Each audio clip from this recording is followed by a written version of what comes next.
The wind howled through the livery's loose boards, carrying with it the bitter chill of a Montana winter that had arrived too early in 1875.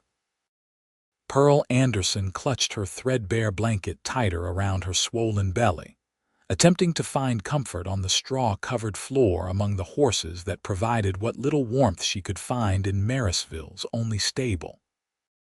Another kick from within reminded her that soon there would be two of them struggling to survive, a thought that sent both hope and terror coursing through her veins. Pearl had been sleeping in Owen's livery for nearly 3 weeks now, ever since the stagecoach had dropped her in this mining town with nothing but a small carpetbag and fading dreams. At 22, with her husband 6 months dead and a child growing inside her, Pearl had nowhere else to go. Old man, Owens had taken pity on her, allowing her to sleep among the horses as long as she helped with the morning feed and kept herself scarce during business hours.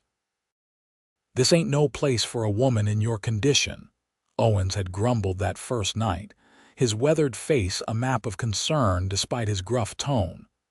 "But I reckon it's better than the street." Pearl shifted again, trying to escape the persistent draft. The horses snuffled in their stalls, their rhythmic breathing a small comfort in the darkness. Tomorrow she would try again to find proper work in town. Someone must need a seamstress, a cook, or even a laundress. She refused to consider the other options available to a desperate woman in a frontier town. The livery door creaked open, startling Pearl from her troubled thoughts. She pressed herself deeper into the shadows of the stall, holding her breath. After sunset, Owens rarely returned, and strangers meant danger for a woman alone. "Easy there, Midnight," a deep voice murmured to one of the horses. "Just checking on you before turning in." Pearl recognized the voice. Yates Vaughn, a cowboy who worked for the Circle B ranch outside of town. He'd boarded his horse here for the past few days while helping deliver cattle to the railroad. She'd seen him around, tall and lean with eyes the color of a summer sky, always tipping his hat politely when their paths crossed. Unlike some men who looked at her with either pity or predatory interest, his gaze had been respectful, even kind. A sudden violent shiver betrayed her presence, causing the straw to rustle. "Who's there?" Yates called, his hand instinctively moving to his holster.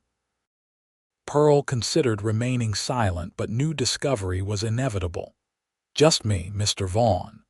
She emerged partially from the shadows, keeping the blanket tight around her shoulders, her pregnant belly impossible to conceal.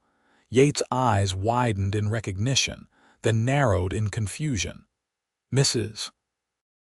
Anderson, what in heaven's name are you doing here at this hour?" Pearl hesitated, pride warring with her desperate circumstances. "I stay here."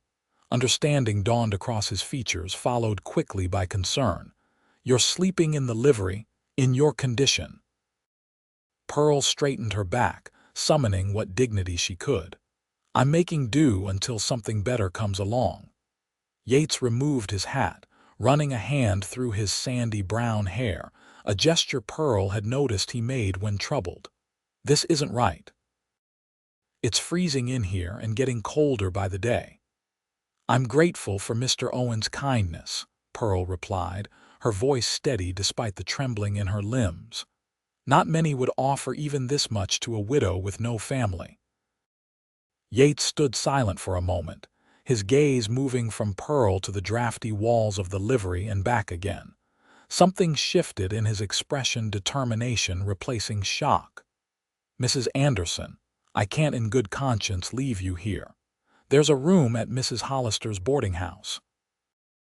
Let me secure it for you just for tonight." Pearl shook her head. "I can't accept charity, Mr. Vaughn. Besides, Mrs. Hollister made it clear when I first arrived that she doesn't rent to," she paused, choosing her words carefully, "to women in delicate situations without a husband present." Fears for her establishment's reputation. Yates' jaw tightened. "That's not right." "That's the way of things," Pearl replied simply, having long since accepted the harsh realities that governed a woman's existence, especially one in her circumstances. "Then I'll make other arrangements," Yates said with sudden resolve. "The ranch has an old line cabin about a mile from town. It's not much, but it's got solid walls and a proper stove." He looked at her with earnest blue eyes. "Please, Mrs. Anderson, just until something better comes along." Pearl hesitated. She'd learned to be wary of men's offers of help, which too often came with unspoken expectations. But the nights were growing colder, and the baby's arrival was only 2 months away at most. She studied Yates' face, finding nothing there but genuine concern. "Why would you help me?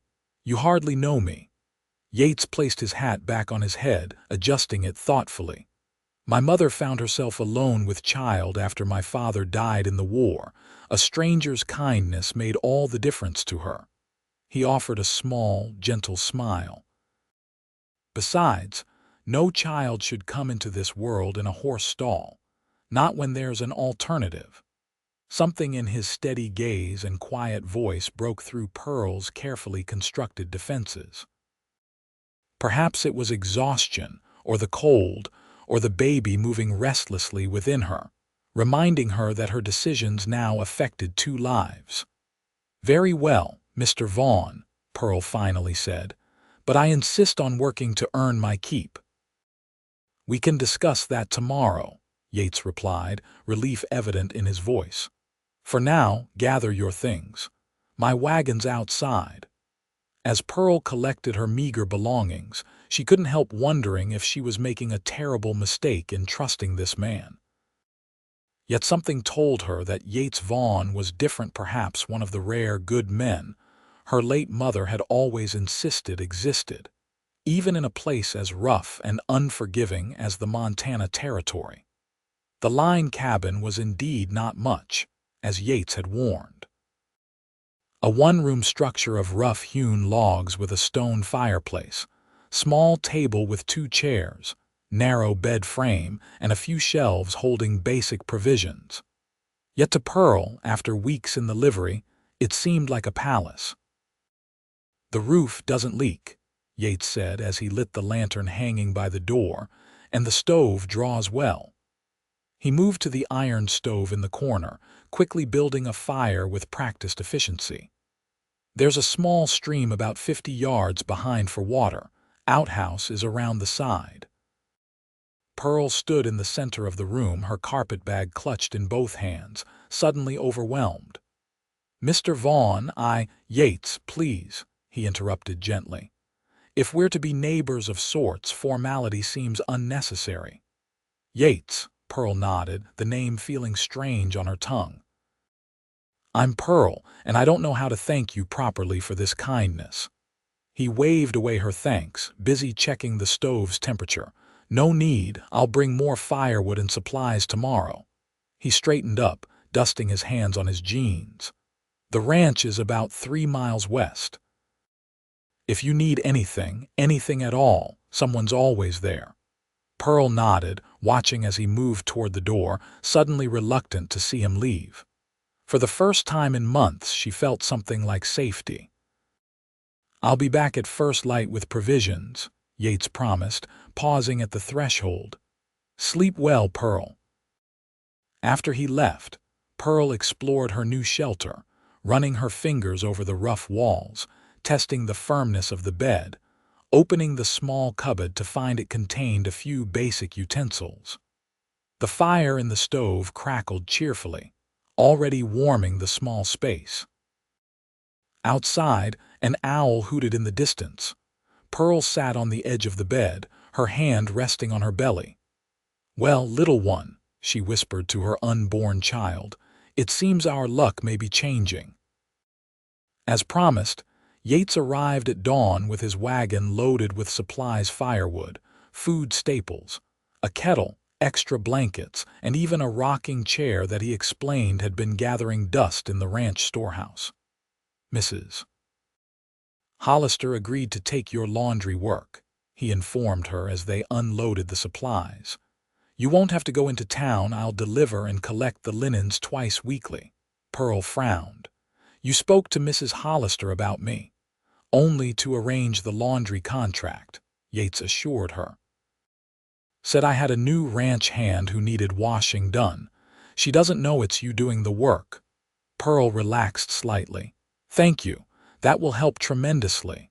Over the following weeks, a routine developed. Yates would bring laundry from town, along with any supplies Pearl needed, and return the clean linens on his next visit. Despite her initial wariness, Pearl found herself looking forward to these visits, to the sound of his horse approaching, to his cheerful greetings, and the stories he shared of ranch life.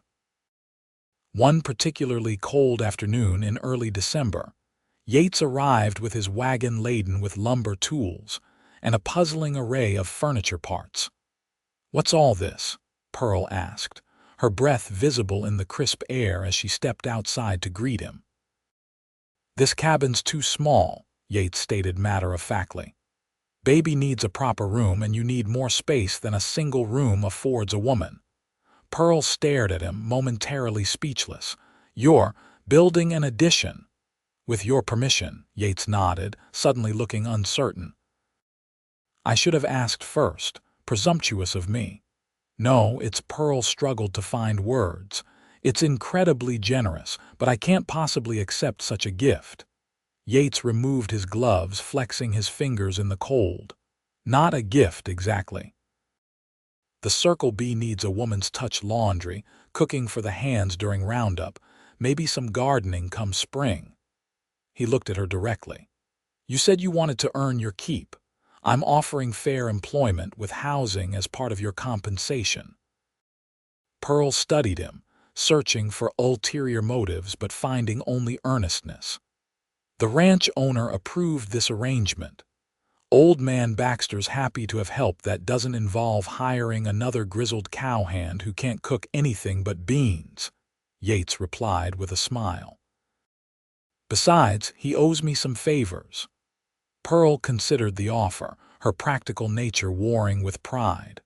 The baby would arrive soon, and while the cabin provided shelter, it was indeed too small for a mother and child. Working for the ranch would provide stability, something she desperately needed.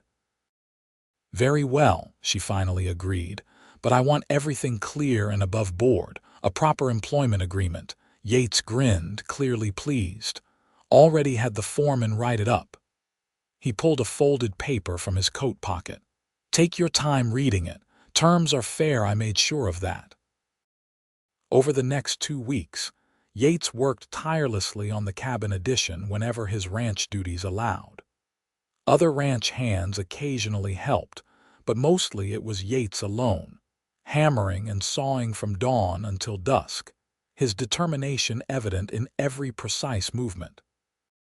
Pearl watched him work from the cabin window as she tended to the laundry, making sure he had hot coffee and meals. Despite her protests, he refused to accept payment for the lumber or his labor, insisting it was ranch business. "Ranch hands need looking after," he'd say whenever she tried to thank him.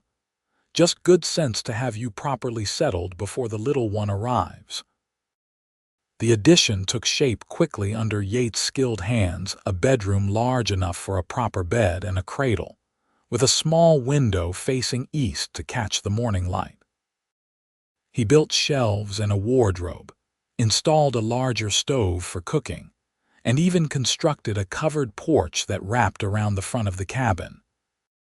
As Christmas approached, Pearl found herself watching Yates more closely, noticing things she'd been too preoccupied to see before: the gentle way he spoke to his horse, the crinkles around his eyes when he smiled, how he always removed his hat and boots before entering the cabin no matter how briefly he intended to stay. One evening, as a snowstorm howled outside, Yates worked by lantern light to finish the interior walls of the addition. Pearl sat in her rocking chair, mending one of his shirts that had torn during construction. "Why did you really help me, Yates?" She asked suddenly, the question that had lingered in her mind for weeks finally finding voice. "The truth, please." Yates paused, hammer in mid-air. He set it down carefully, turning to face her. "I told you about my mother." "Yes, but there must be more to it than that." "Most men wouldn't build a home for a stranger." Yates was silent for a long moment, his expression thoughtful. "When I first saw you in town, you were trying to find work at the Mercantile. Bennett turned you away, but you didn't cry or make a scene. You just straightened your back and walked out with your head high." He smiled slightly at the memory. "Then when I found you in the livery that night, I recognized something in you." "What?" Pearl asked softly. "Determination. Same kind my mother had." He looked down at his calloused hands.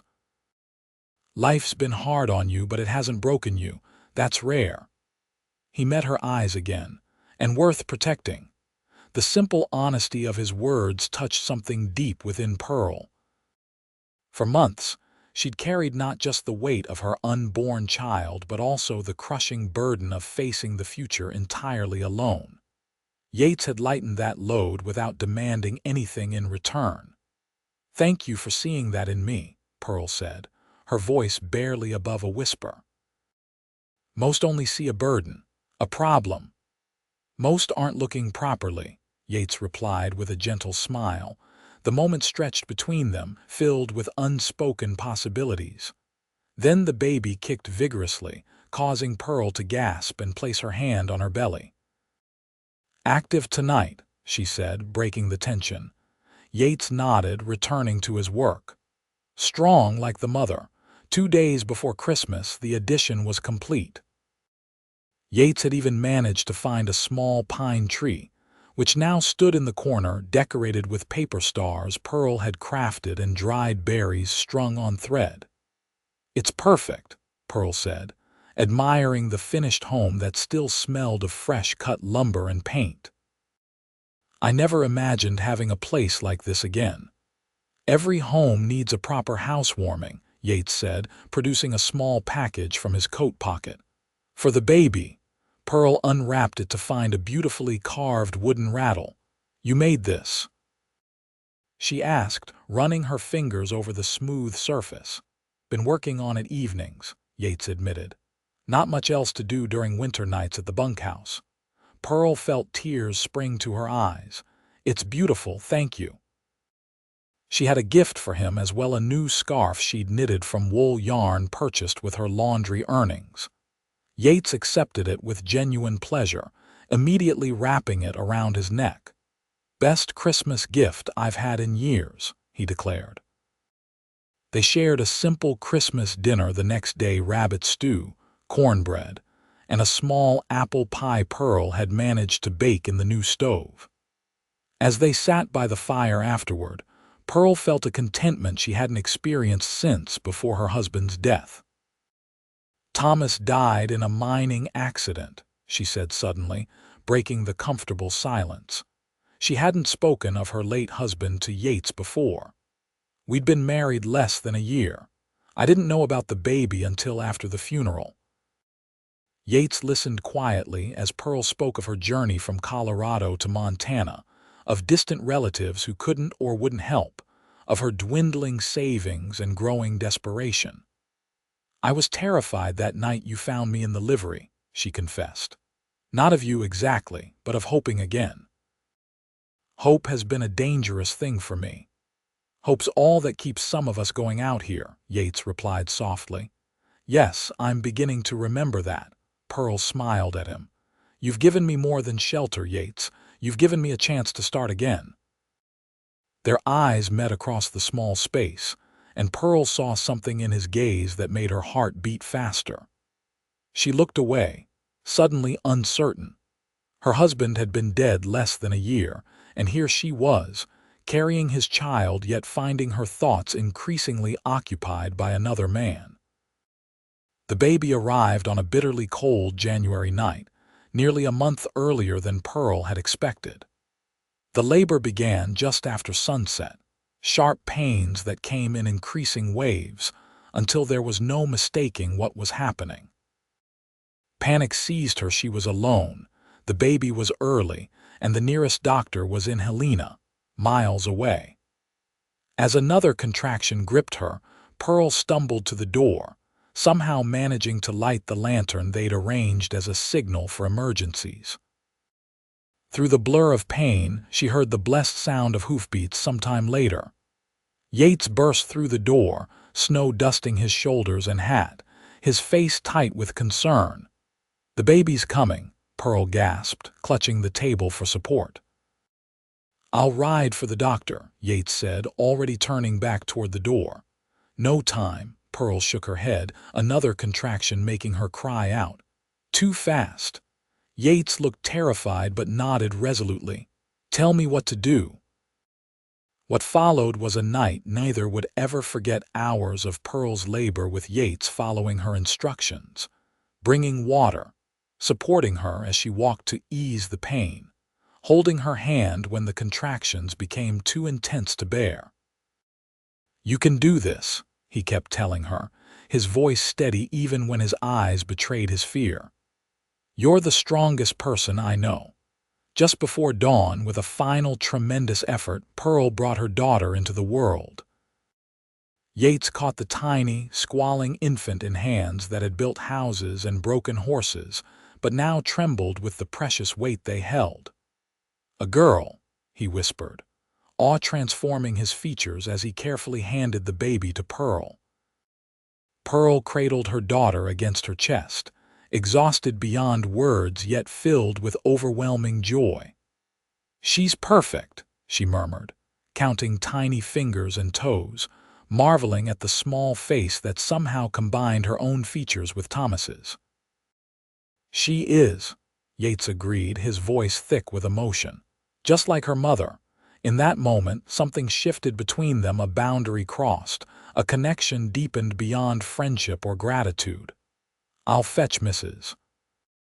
Baker from the ranch," Yates said after ensuring Pearl and the baby were comfortable.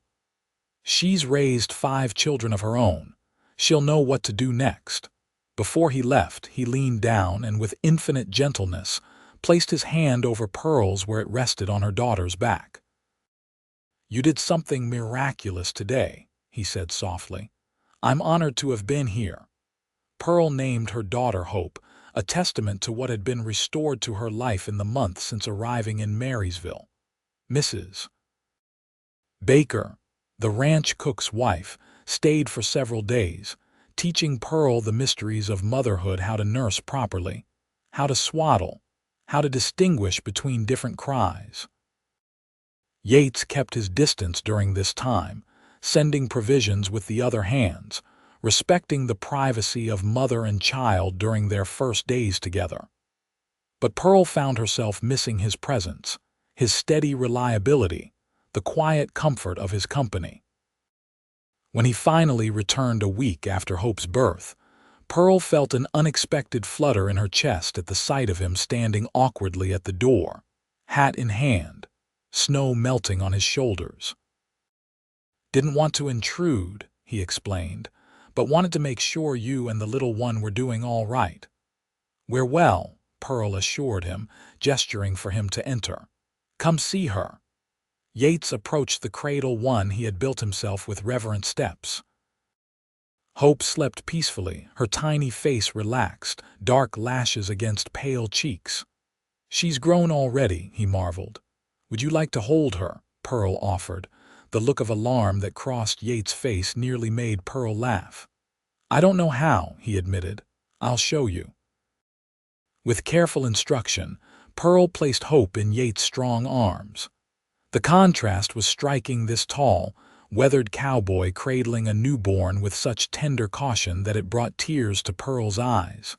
"She's so light," he whispered, "like holding a bird." "A very noisy bird at times," Pearl smiled. Hope opened her eyes then, regarding Yates with the unfocused gaze of newborns. He smiled down at her, completely captivated. "Hello there, little Hope," he said softly. "Welcome to the world."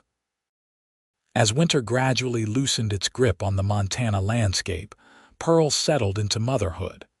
The cabin Yates had expanded proved perfect for their needs: warm, secure, with room for hope to grow.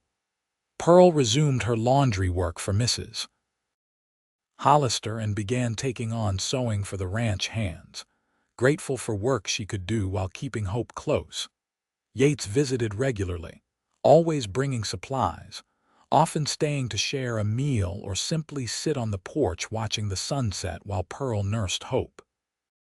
They spoke of many things during these visits: his childhood in Texas, her dreams of someday opening a proper dressmaking shop, the changing seasons, the comings and goings in Marysville. What remained unspoken was the growing affection between them, evident in the lingering glances, the way their hands sometimes brushed when passing items at dinner, how Yates would watch Pearl when he thought she wasn't looking. One evening in early spring, as wild crocuses began pushing through the melting snow, Yates arrived with his arms full of seedlings and packets of seeds.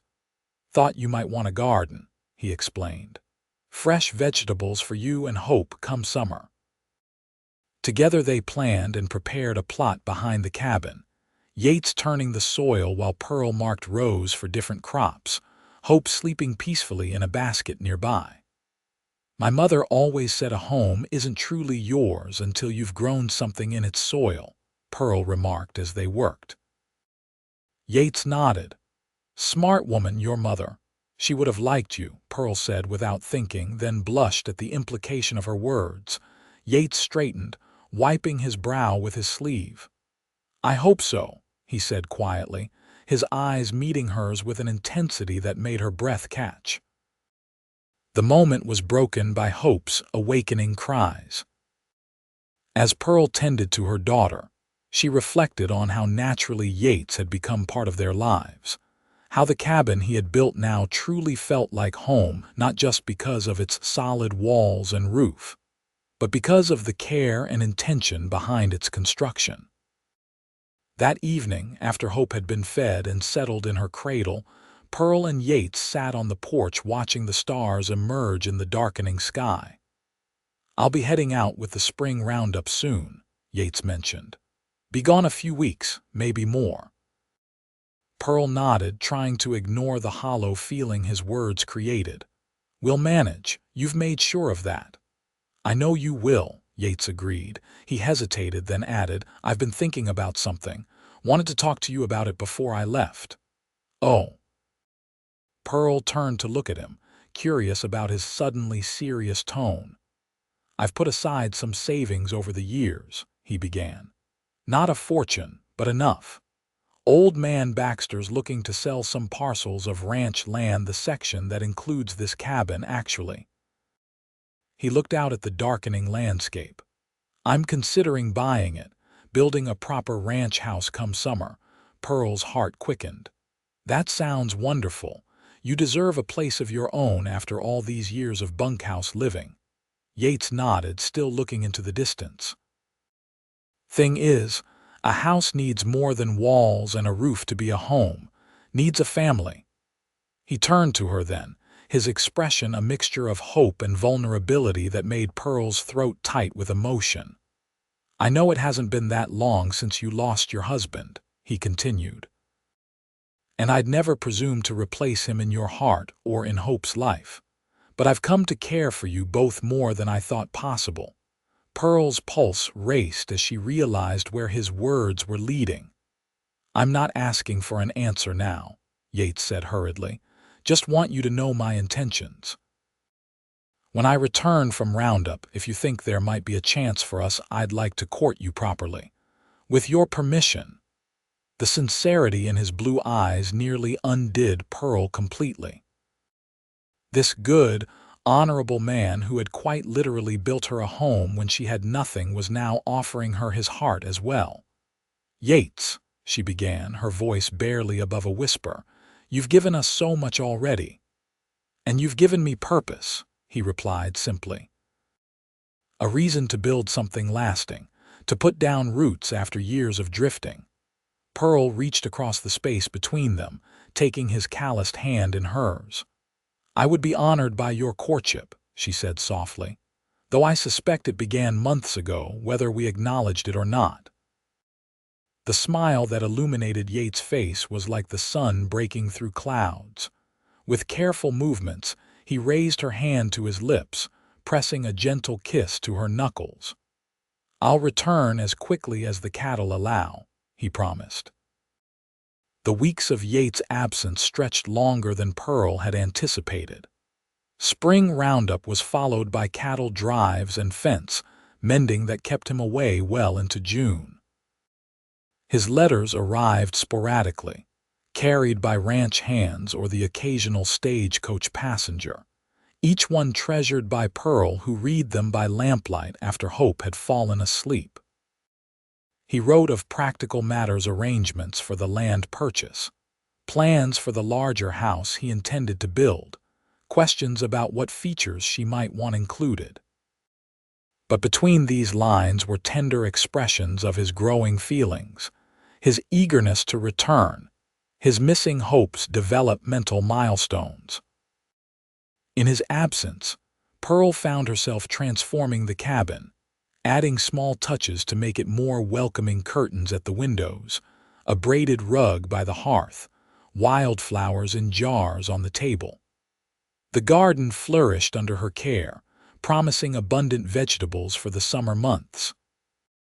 Hope grew rapidly, learning to smile and coo, her eyes following Pearl around the cabin. Pearl often told her daughter stories about Yates, showing her the wooden rattle he had carved, wanting to keep his presence alive in their daily lives. When Yates finally returned in early July, the reunion was both joyous and slightly awkward, months of anticipation, and letter writing having created a new awareness between them. He marveled at Hope's growth, delighted when she grasped his finger with her tiny hand. "She remembers you," Pearl said, watching them together. "Or she's just friendly," Yates chuckled, though his eyes shone with pleasure at the thought. True to his word, Yates began a proper courtship, bringing small gifts when he visited, taking Pearl and Hope for Sunday drives in his wagon, arranging for another ranch wife to watch Hope so he could take Pearl to dinner at the hotel in Marysville. The townsfolk noticed, of course. There were whispers about the widow Anderson and the Circle B cowboy, some kind but others less so. Pearl heard them referred to as a ready-made family in tones that suggested scandal, but she found she cared less about such opinions than she once might have. "Does it bother you?" she asked Yates one evening as they walked back from town, Hope sleeping against her shoulder. The talk, Yates considered this, his stride matching hers along the dusty road. "Only if it pains you," he finally replied. "People will always talk, nature of small towns." "It doesn't pain me," Pearl assured him. "I just don't want it to affect your standing at the ranch." Yates laughed at that. "The boys have been pushing me towards settling down for years. Most of them are just jealous I found someone like you." By late summer, construction had begun on the new house, a proper 2-story home with 3 bedrooms, a spacious kitchen, and wide porches designed to catch both morning and evening light. Yates had consulted Pearl on every aspect of the design, wanting it to be a true collaboration. "It's your home too," he'd explained when she expressed surprise at being included in the planning. "Should reflect what you need and want." The original cabin would remain standing, eventually to be used as a guest house or perhaps quarters for ranch hands during busy seasons. Pearl found herself touched by Yates' thoughtfulness in preserving her first real home in Marysville rather than tearing it down. Hope's first birthday approached as autumn painted the Montana landscape in gold and crimson. She had grown into a cheerful, curious child who had her mother's dark hair and her father's laughing eyes, though Pearl sometimes caught glimpses of Thomas in her daughter's expressions. A bittersweet reminder of the man who would never know his child. The new house was nearly complete, the framework standing proud against the big Montana sky, windows installed to keep out the coming winter's chill, the roof solidly in place. Pearl could envision their life, their hope, taking her first steps across the polished wooden floors. Family meals around the large table Yates had commissioned from the town's carpenter. Perhaps even more children someday. This last thought came unbidden but not unwelcome. Though Pearl had never directly discussed the possibility of children with Yates, his gentle way with hope and his comments about wanting a family left little doubt about his desires. One crisp October evening, with the construction crews gone for the day, Yates led Pearl through the nearly finished house, pointing out the completed features and explaining what still remained to be done. Should be ready to move in before the first heavy snow, he concluded as they stood in what would be the main sitting room, sunlight slanting through the western windows to cast the space in golden light. "It's magnificent, Yates," Pearl said honestly, turning in a slow circle to take it all in. "I never imagined living in such a fine home." "You deserve this and more," Yates replied, taking her hand. "You and Hope both." Pearl looked up at him, this man who had transformed her life through simple acts of kindness and unwavering support. Over the months of their courtship, her feelings for him had deepened into something profound, different from what she had felt for Thomas, but no less real or powerful. "I love you," she said, the words emerging with surprising ease after months of being felt but unspoken. Yates' expression softened, his blue eyes brightening. "I've loved you since I found you in that livery," he admitted. "Tried not to, knowing you were grieving, but some feelings can't be denied." He reached into his pocket, withdrawing a small velvet pouch. "I've been carrying this for weeks, waiting for the right moment." He opened it, revealing a simple gold ring with a small pearl set in its center. "It was my mother's. I'd be honored if you'd wear it as my wife." Pearl's eyes filled with tears as Yates continued, his voice steady despite the emotion evident in his expression. "I want to be a father to Hope, to love her as my own, and perhaps in time to give her siblings." He took a deep breath. "Pearl Anderson, will you marry me? Will you make this house we've built together truly a home?" Pearl thought of the journey that had brought her to this moment, the grief and fear, the desperate nights in the livery, the kindness of a stranger who had become the center of her world. "Yes," she whispered, then more firmly, "Yes, Yates, I will marry you." His smile was radiant as he slipped the ring onto her finger. Then, with tender reverence, he drew her into his arms for their first real kiss, a promise of the life they would build together. They were married 2 weeks later in the town's small church. Hope balanced on Pearl's hip during the ceremony, babbling happily as if offering her own approval of the union. Mrs. Baker had sewn Pearl a new dress of pale blue silk, and Yates wore a black suit that made him look both handsome and slightly uncomfortable. The reception was held at the Circle B Ranch, the bunkhouse transformed with bunting and flowers for the occasion. Even Mrs. Hollister attended, her previous disapproval apparently forgotten as she congratulated the couple with surprising warmth.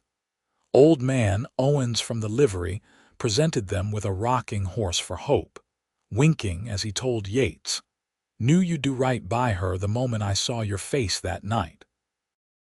The ranch hands had pooled their money to purchase a fine set of dishes, and Mr. Baxter himself gifted them with the deed to their land, refusing Yates' final payment with a gruff, "Consider it a wedding present."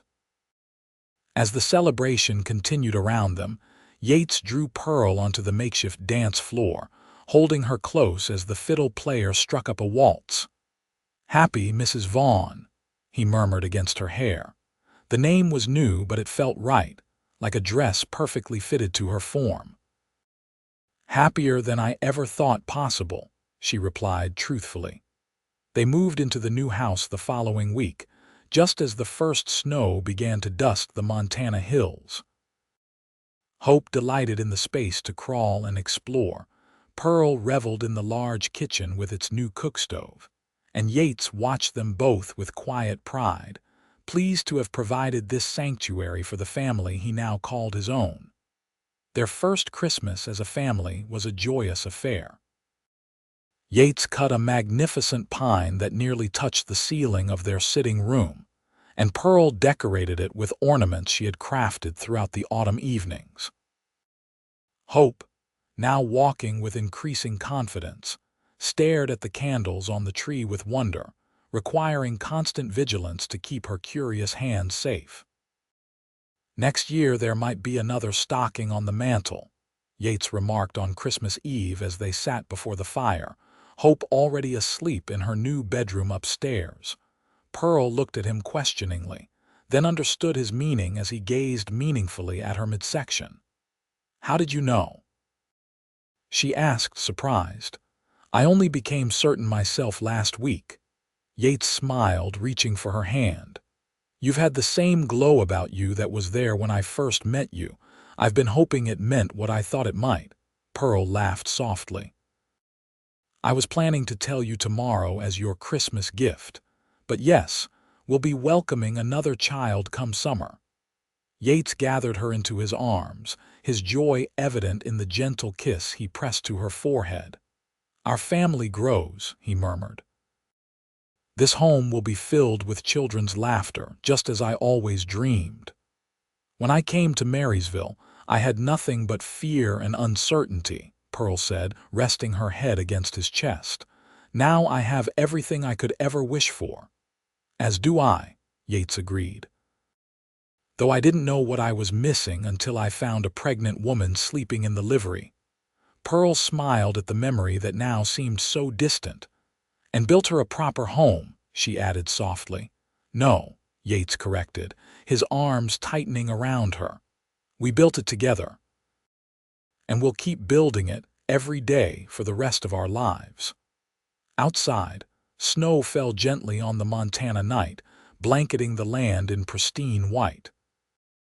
Inside, the fire crackled in the hearth of the home Yates had built, and Pearl had transformed with her presence a sanctuary of love created from the unlikeliest of beginnings. In the years that followed, the Vaughn homestead flourished.